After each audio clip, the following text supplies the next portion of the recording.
Are Chelsea in a Premier League title race? That is what we're going to be speaking about in this video because it is coming up as a topic in the last few weeks with the points table and the tally between the few being Chelsea on 20, Manchester City on 21, and then Arsenal, of course, ahead on 26. I think a lot of the conversation about it is coming from the fact that Arsenal are going to play Tottenham now at home. Tottenham at their own ground haven't been great this season, but away from home they've been slightly better. So you never know what can happen in those sort of derby games. And then, of course, we play Arsenal ourselves. So on the assumption that we was to win our next two games, Burnley and then Arsenal, as in next two games in the league. Of course, we've got Barcelona wedged in between the two. So, of course, if the results do go the right way, then Chelsea can be right there at the top in these next few games. However, of course, a lot has to go right in those games. So in today's video, I want to speak about the overall title race because do I think we're in one? No, I don't. And I'm going to explain throughout the video why not. Now, first things first, before we get into a few stats about sort of like our performance, and then we can speak about the sides of the game, why we're probably not going to. Let's put in a clip here that was on Sky Sports yesterday on exactly why I don't think the team are ready as a squad to compete for the Premier League title this season.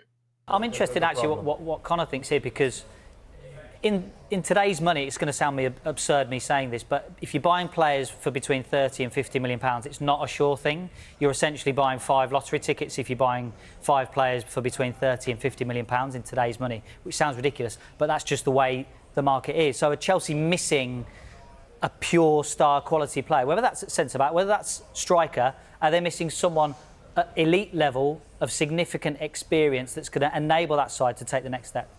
I don't think it's at elite level having those players. I think we've got them. I think we've got Cole Palmer, we've got Esteval, we've got players that can do that. I think it is when you allude to depth. I think the problem is when those depth players come in, they're all new to the club now because, like you said, we've made lots of 30 to 50 million pound investments. We've got players like Levi Colwill, Cole Palmer, all out of the squad.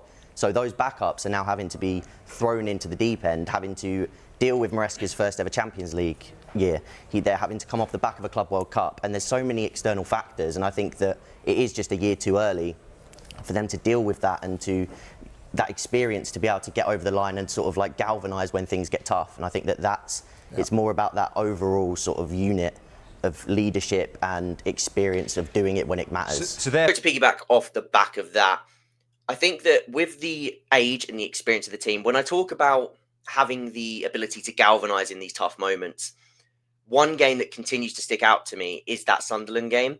And I think it is purely, and you could say this from a physical point of view, you could say this from a mentality point of view. I think we went into the game quite, yes, we scored early, but I think we switched off a little bit too early after that first goal and thought it was going to be a bit more routine than it obviously was going to be. We was physically outdone. They were playing long against our back line. We was unable to win our physical duels. They get a goal from a set piece, from a throw-in, a long throw, gets them a goal, back in the game state back at 0-0, back to a point where they can sit in and cause Chelsea problems, which we've spoke about in the last video about a mid-block. We spoke about it about a low block as well. When Chelsea are in drawing or losing game states, it can be tough because teams can sit in to frustrate us in that back five shape in different ways. And I think that teams being able to bully us in that way is a big reason why we'll struggle. And like I say, it's the experience of knowing, of being able to fight our way out of that. I think there was moments in that Sunderland game, if we could have galvanised together as a group and known what they were doing, like you could see it from the off that they were looking to frustrate, they were looking to get onto us and bully us and turn the occasion in the wrong direction, take the momentum away from us, give it to themselves, and then hope that we'd crumble under that pressure. And I think that we did. I think we crumble under pressure quite easily, and we're unable to step up and be counted in those situations. Now, we can talk about physicality, losing those first, second, third contacts, and that's a big point of it. Because if you don't allow them to get that, and that's why Wes has been so big coming back into the team, if you stop them getting that first contact, momentum builds for you, not for them. And I think that's something we were struggling with because it was too easy for teams to put the ball forward, win the first and second balls, and gain momentum from that. And then we'd get stuck in that cycle of not being able to get out. Of course, there's other factors. We've got the Club World Cup. I spoke about that. The issues of rotation, the mentality to cope with that pressure. But if we're talking about the overall, if we go through some stats now, So far this season, 20.75 XG generated, so that's number one. We're the first in the league for that. 21 goals, second in the league for goals scored. Only Manchester City have more. 62 shots on target, we're first. 203 touches allowed in our own box, so second only to Arsenal. 9.5 shots conceded per 90, which is third, and 5 clean sheets, which is second. So what we've done is effectively, defensively, even with Levi Cole out, and then of course you can talk about the XG numbers as well and the shots on target without Cole Palmer, we've stabilised in this situation without Levi Colwill and Cole Palmer, both defensively and defensively in different ways. And that is due to the system changes of Maresca. So I think he deserves ridiculous amounts of credit, which I don't think he's getting. Now, you can point to individual parts of games where people want us to play quicker and they get frustrated against these low blocks. And they think that the answer is to be more expansive and sort of everybody has their own idea, right? But just to go over the style of play and why it is so important, and I think I've spoke about this a few times, by playing in this controlled manner, what we're looking to do is limit the opposition the chance to attack us in here, because that is where we are weakest. We don't have the best box defenders. We've not got the most experience. As we've just spoke about, once we're put under the cosh, we're not great at coping with the adversity. So it can lead to more mistakes, which again, if I show you the next few set of stats, 0.13 XG conceded per shot. That's first in the league. That's joint first in the league. I think I can't think who the other team is that is also conceding that same number of XG per shot. 21 errors leading to all shots in all competitions, or to a shot in all competitions. That's second of all Premier League teams. 7 errors leading to goals in all comps. That's first of all Premier League teams. And 3 red cards in the Premier League. That's, of course, first as well. So these errors that pile up come usually from being pinned in and having moments. Now, yes, a lot of the passing errors are passing errors. But when you've got shaky players and momentum can pile on top of you, the last thing you want to do is let teams come onto you so that you have to defend in this area, because you've got players that will switch off. The occasion will struggle. They'll struggle to cope. And teams can build momentum off of that. So the idea of what we do is to control the game. Obviously, we've got the second highest possession stat in the league. We want to control the game. That's, of course, part of Maresca's principles and his identity. But he wants us to control the ball, not just for the sake of controlling the ball. And that's what a lot of people think it is. And I said this last season when our defensive numbers skyrocketed at the end of last season and we galvanised and we get that top 4 finish, which many people think we wouldn't do. It was because we were controlling games and we was able to stop teams attacking us here and instead force them to sort of, again, keep them as far away from goal as possible. Because that's also why we have a 10.3 PPDA. The third most intense press in the Premier League, because we want to press the opposition high. We want to press them high. Obviously, it won't look like that. And force them to give the ball back so that essentially we're defending in this half of the pitch. We're going to be aggressive with our back line, and we're going to make sure that they're not going to get close to our goal. We want to defend higher up, and even if they do break that press, they've still got a whole lot to do before they can get here. And then even from here, they've got a whole lot to do to score a goal. And that's why the XG that we're conceding has been a lot lower lately as well. A lot of it coming from set pieces. If it weren't for set pieces, again, I've got the stat. I had the stat somewhere. I think it's 44.4% of our XG is from set pieces that we concede. So that just shows how much of that is coming from there and how much is actually coming from open play.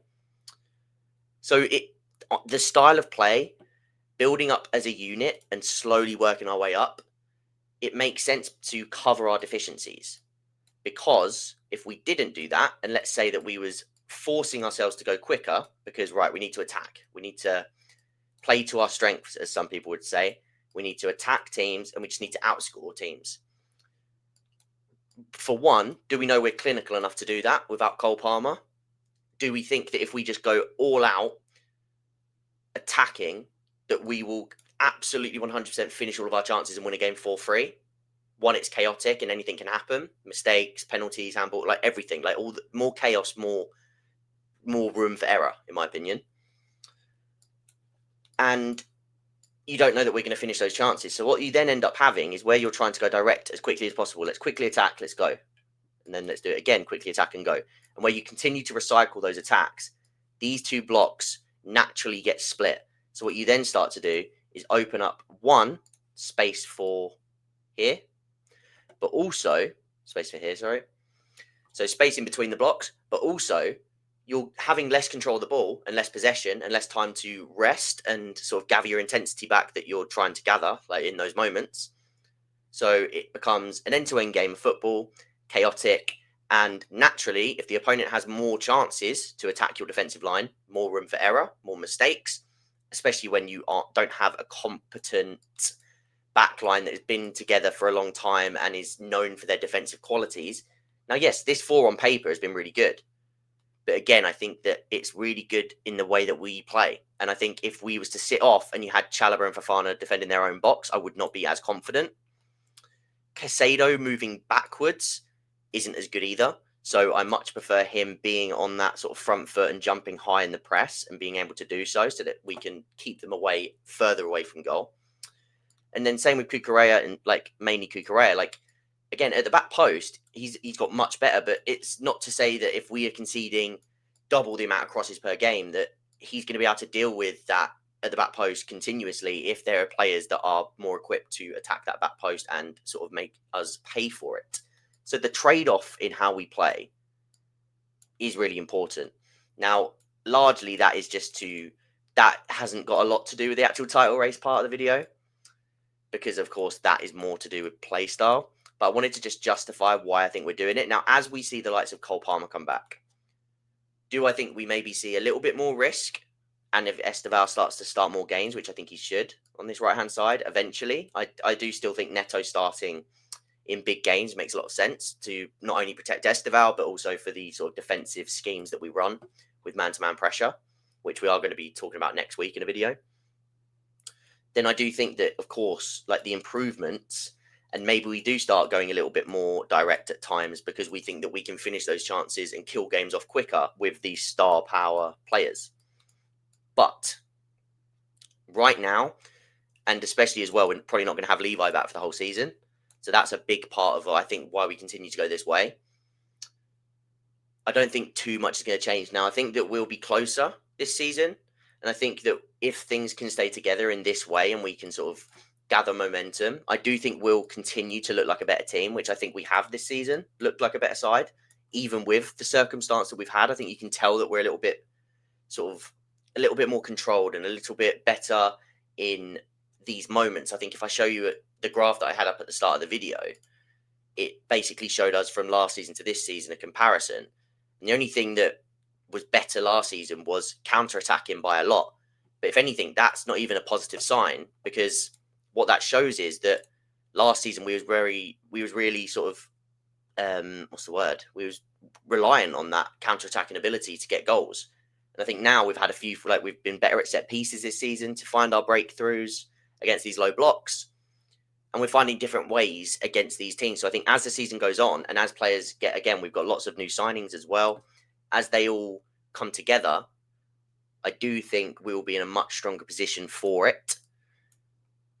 But I still think it's 1 year too early, purely because of the injuries that came this season. Levi won't come back. I think Arsenal are just built to last the season. And I think that they've built towards this for so long that they are just in optimal condition to do it this year. We're the team with the Club World Cup tax that's weighing on us right now, which is forcing a lot of this rotation. And yes, I think by the end of the season, hopefully it means that we can compete on all fronts. But I do think that hopefully it means we can bring home a few cups rather than, obviously I'd love to win the Premier League, but I just don't think that will be the case. And I'd love to hear if you guys think that it's possible with what I've been saying in terms of the play style, the players around, the youth of the team, the inexperience, the fitness and rotation issues, all of that stuff, because I just wanted to sort of dispel it, because I do think we're getting thrown into that race too early. As I thought we were thrown into the race just for winning the Club World Cup, everybody thought we were going to come into this season and instantly challenge for the league, which I always thought was extremely forced and extremely over the top to think that we could just go straight in and win it. So let me know your thoughts. I'll try and get into as many comments as possible. Next week, we're going to have as many tactical videos out as possible. I've been quite busy this week, but next week we're going to do a man-to-man pressing video. Any other topics you guys want me to cover, please do comment them. And then I'm going to have a few collabs on the channel next week as well, maybe rating the players so far this season, like we did with Matisse last time. Get a different guest on to do that. So like I say, anything you want to hear about, do comment it down below and let me know your thoughts on a title race and anything about that, because it'll be great to hear. So thanks for watching, and I'll see you guys in the next one.